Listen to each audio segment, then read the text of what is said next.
In this bulletin, more printers being sold, Epson's fiery words ignored, and printing braille for the blind are among the top printing consumables stories this week.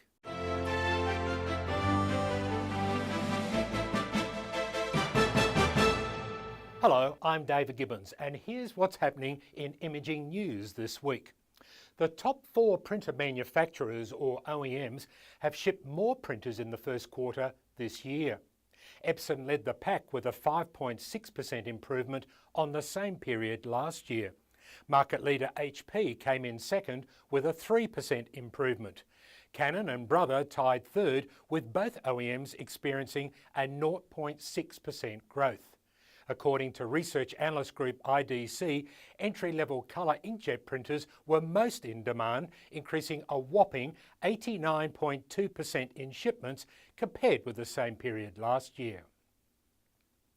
In other highlights, HP is seeing great sales of its devices in China, particularly in the small to medium business segment. Epson is getting excited about the market in the Philippines.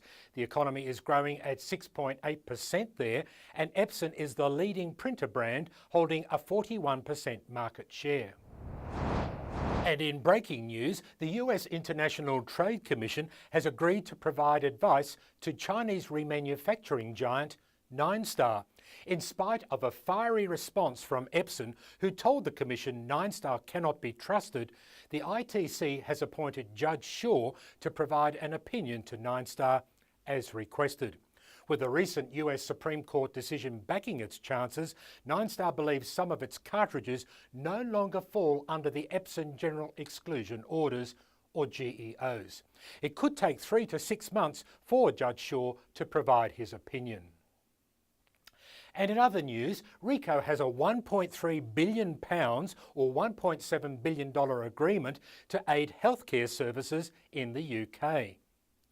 Following the disclosure of accounting problems, 4 executives have resigned from Fuji Xerox in Australia and New Zealand.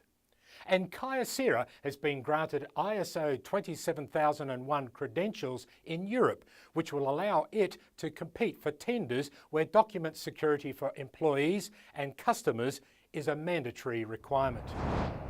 And in this week's wrap-up comes news that a printer is being designed that will help blind people. There are 285 million visually impaired people in the world who will be able to print braille documents much cheaper than the current embossing technique. And for all the details of these stories and other breaking news every day, go to our website at rtmworld.com or get a copy of our monthly news and views magazine with 3D printing guru Tyler Benster on the front cover. Thanks for keeping in touch with This Week Today. I'm David Gibbons.